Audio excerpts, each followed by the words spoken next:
నాగోబా జాతర ఘనంగా జరుగుతోంది. ఆదిలాబాద్ జిల్లా కేస్లాపూర్లో ఆదివారం అర్ధరాత్రి మహాపూజతో అతిపెద్ద గిరిజన జాతరైన నాగోబా జాతర ప్రారంభమైంది. ఆదివాసీ సంప్రదాయ రీతిలో సన్నాయి మోతలు, డోలు వాయిద్యాలు, దివిటీల కాంతుల మధ్య మిశ్రం వంశ పెద్దలు ప్రత్యేక పూజలతో మహాక్రతువు వైభవంగా సాగింది. ముందుగా గర్భాలయం వెనుక ఉంచిన పవిత్ర గంగాజలంతో శుద్ధి కార్యక్రమం చేపట్టారు. అర్ధరాత్రి ఇలవేల్పు శేషసాయికి అభిషేకంతో మహాపూజలోని ప్రధాన ఘట్టం ముగిసింది.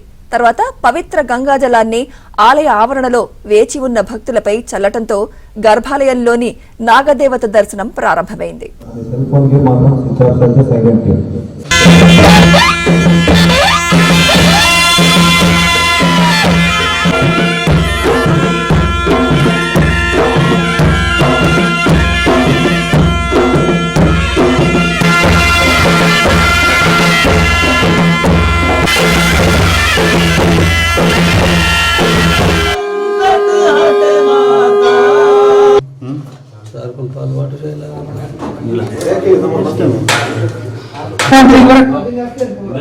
सार की बाहर डाले